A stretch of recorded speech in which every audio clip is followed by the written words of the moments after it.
a symbol of transformation. Each coin invested in agriculture brings more harvests. Each ounce that funds a hospital saves more lives. Each nugget that strengthens security guards the hope of tomorrow. Burkina Faso is proving that even in a world of uncertainty, a country can rise when it chooses to invest in its people, its land, and its future. This is more than development. This is the story of a nation reclaiming its destiny, 1 gram of gold at a time. Absolutely, Chairman. I see this, and I don't mind calling them out, but Captain Traoré and Burkina Faso, as they know that both, whether it's their gold reserves, that is all those proceeds are just in exchange to protect the junta regime. There's a number of examples across, even in Sudan. When a U.S. general goes on record accusing an African leader of using gold to protect himself, you know something big is happening. In a statement to the U.S. Senate, General Michael Langley, commander of AFRICOM, claimed Burkina Faso's gold reserves are being used not for the people, but to secure the leadership of Captain Ibrahim Traoré. But here's the question we all should be asking. Is the U.S. about to arrest another African leader? General Langley's explosive accusation claims Captain Traoré is using Burkina Faso's gold for protection, not its people. But is this about corruption or control? As Traoré challenges Western influence and echoes leaders like Thomas Sankara, we ask, is history repeating itself with a new target on its back? Chapter 1. The Accusation. General Langley's claim that Captain Traoré is using Burkina Faso's gold for personal protection has ignited controversy. The core question is this about corruption or a struggle for resource control? This accusation coincides with Burkina Faso's increased control over its mining sector. Langley's statement, framed within the U.S. Senate, carries significant weight, potentially shaping international perceptions of Traoré's leadership. But isn't that gold Burkina Faso's in the first place?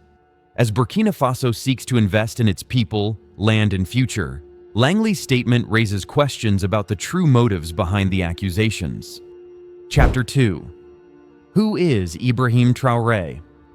Ibrahim Traoré is depicted as a Pan-Africanist leader who inspires millions by prioritizing resource control and national pride. His government ended the export of raw minerals and is prioritizing domestic gold processing. Traoré's focus is on self-determination rather than begging for aid. His youth, seizing power at 34, symbolizes a break from foreign dependency. His leadership focuses on domestic gold processing, securing Burkina Faso's value within its borders. He's not just a military leader, but also a symbol of youth-led leadership that African countries want to emulate. Chapter 3. Burkina Faso's gold, a national asset. Gold, traditionally a resource exploited by foreign entities, is now central to Traoré's vision of economic independence for Burkina Faso. The importance of using gold to invest in agriculture, hospitals, and security, benefiting the people, is key. Prioritizing domestic processing and establishing local refineries are key to retaining wealth within the country. Traoré aims to involve local gold miners in the economy. This strategy seeks to combat fraud and support national development. By refining the gold on site, the country knows the real content of the raw gold. Chapter 4. AFRICOM's role and perspective. AFRICOM's perspective seems rooted in protecting U.S. interests, which may clash with Traoré's resource nationalism. AFRICOM exists to project American military power on the African continent. The accusation that Traoré is using gold for self-serving purposes reflects a mindset that Africa's resources should serve Western-approved purposes. AFRICOM prefers leaders who align with the U.S.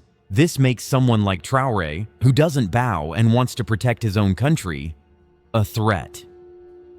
Chapter 05. Challenging the status quo. Traoré's policies threaten the established system of foreign exploitation in Burkina Faso. By choosing to process gold domestically, he sends shockwaves through the corridors of foreign power. His vision directly challenges the monetary order. Traoré is not just disrupting trade. Other African countries may start doing the same, and the financial ripple effect will be global. He defies the traditional economic structures, inviting admiration from Pan-Africanists and opposition from international stakeholders.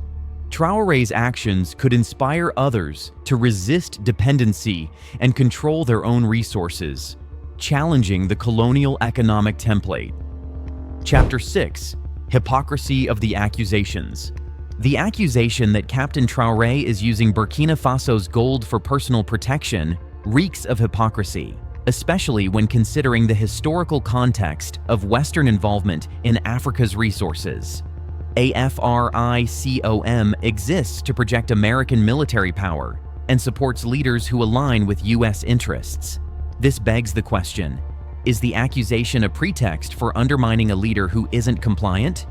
General Langley accuses Traoré of using the gold for personal gain instead of to benefit the people, ignoring the fact that this gold belongs to Burkina Faso in the first place. Hold on a second. If Burkina Faso's gold is used to benefit its people, why is that a problem for anyone else? Let me hear your thoughts in the comments below. Captain Traoré is building roads, hospitals, and schools, and bought tractors and agricultural equipment to feed the people of Burkina Faso. Langley makes a statement in the US Senate framing Traoré's use of gold as self-serving, implying corruption without evidence. Meanwhile, Western companies have exploited African resources for decades. They accuse Traoré of not seeing what is happening with the population, but in reality, they are the blind ones. This double standard highlights the hypocrisy embedded in the accusations against Traoré. The old colonial mindset still lingers, in which Africa's resources should serve Western-approved purposes. Chapter 7: Gold as a Monetary Tool. The concern in the West regarding Traoré and Burkina Faso is rooted in the potential of African nations controlling their gold as a tool to reshape global finance and achieve true independence. Western economies hedge currency, insure banks, and back investments with gold.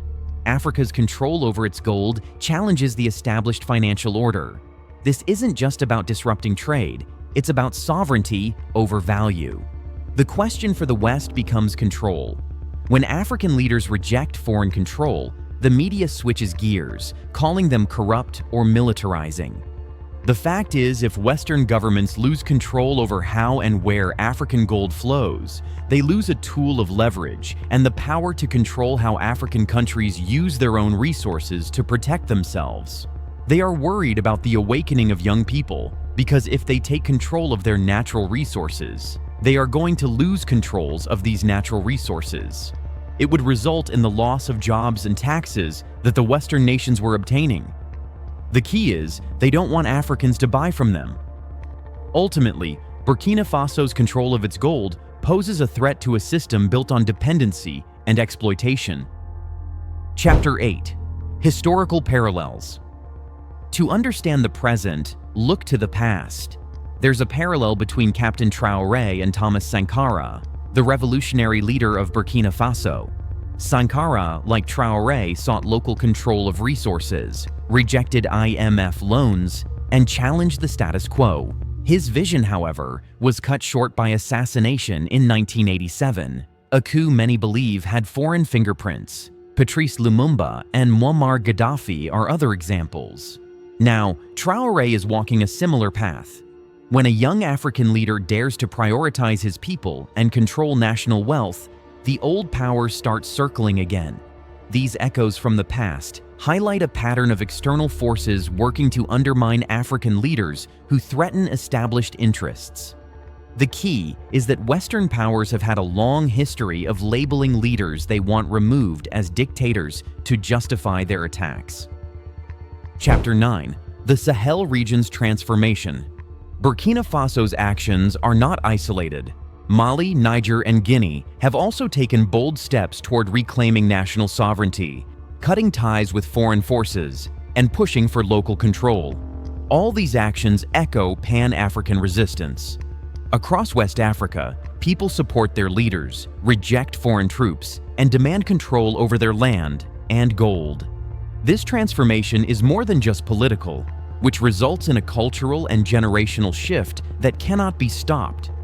If Burkina Faso succeeds in keeping wealth within its borders and investing in infrastructure, education, and local defense, it becomes a model others will follow. The transformations are dangerous to those who benefit from Africa's disunity. Chapter 10. Media Narrative. The Western media narrative consistently portrays independent African leaders, like Captain Traoré, in a negative light. When African leaders reject foreign control, the media resorts to labels such as corrupt, militarizing, or authoritarian. This mirrors historical propaganda used against figures like Kwame Nkrumah, Gaddafi, and even Nelson Mandela. The goal is to delegitimize leaders who challenge the established order and undermine public support for their policies. These independent media outlets use this information to support the U.S. claims. The focus shifts to personal behavior of the African leaders in an effort to distract from his progress in the region. In conclusion, Western media often frames them as strongmen, dictators, or military hunters, while ignoring the popular support. Chapter 11. Trump-era connections. While direct connections between the Trump era and the current situation in Burkina Faso may not be immediately apparent, certain parallels can be drawn. It is about the right of the U.S. to protect its borders. As a result, one could argue there is a parallel in the belief that a nation should prioritize its interests. In addition, some believe the U.S. seeks to maintain its global dominance. Both prioritize national interests above multinational agreements. In the U.S. case, economic power. Western powers are trying to create these agreements, but they are hypocritical because only one country has the real authority in them. When the leader does not comply, they remove that leader from power. Chapter 12. The fear of a model. Western powers fear this because it challenges the colonial economic template that allows Africa raw materials but does not allow for added wealth. If Burkina Faso demonstrates that self-reliance is possible and that a nation can prosper by controlling its resources, other African countries might be inspired to take similar steps. This could lead to a domino effect where Western influence in Africa diminishes. In short, Burkina Faso's success threatens to unravel the existing power structures. Wait a second, I have a question for you. What actions do you think African nations should prioritize to achieve true economic independence? Comment below. Chapter 13. Africa's Awakening. Africa is waking up. Across West Africa, people are supporting their leaders, rejecting foreign troops, and demanding control over their land, gold, and future. This represents a generational shift and a rejection of the old ways of doing things. This awakening involves reclaiming the narrative, deciding as a continent that enough is enough. No longer will Africa allow their leaders to fall. No longer will they export their wealth and import poverty. Instead, they will support each other. If protecting Captain Traoré means using Africa's gold, so be it. Chapter 14. Burkina Faso's Perspective. Homeland or Death. The phrase from Captain Traoré, "homeland or death," encapsulates the Burkinabe government's determination. This sentiment frames the entire situation. Burkina Faso is willing to risk everything to achieve true sovereignty. The fact that Captain Traoré has survived more than 29 coup attempts highlights that Burkina Faso faces external interference. Western powers have been trying to remove him, but this time, young men and women from across Africa want to help and protect him. Ultimately, the key is, Western powers don't want Africans to buy from them. The video hopes that African nations will unite, because there are many opportunities that can result in positive outcomes. Chapter 15. Looking ahead. Captain Traoré has survived more than 29 coup attempts. It is a must that the citizens of Africa protect this young man. It is important to protect Africa's young visionary leader so the people of Africa and young men and women of this continent can be protected. There are concerns about Captain Traoré becoming a model for young generations in the continent of Africa to take controls of Africa's natural resources. However, these leaders can only do so if people stand behind them. Ultimately, Traoré's actions could inspire others to resist dependency and control their own resources, challenging the colonial economic template. Chapter 16: Diversification Beyond Gold. While gold is currently central to Burkina Faso's strategy, the long-term economic stability of the nation depends on diversification. It emphasizes the importance of using gold revenue to invest in agriculture, infrastructure, and security. However, sustained progress requires developing other sectors as well. This could include supporting local businesses, promoting education and skills training, and attracting investment in renewable energy or technology. Diversifying the economy will not only reduce dependence on a single commodity, but also create new opportunities for the Burkinabe people and ensure a more resilient future, regardless of fluctuations in the global gold market. So, is the US really worried about Burkina Faso's gold, or about losing control? The accusations against Traoré are a stark reminder. Africa's resources, Africa's choice. Will this generation stand strong against history repeating itself? Subscribe, share, and let's keep the conversation going. The narrative is changing, and Africa's future is being written now. Thanks for watching.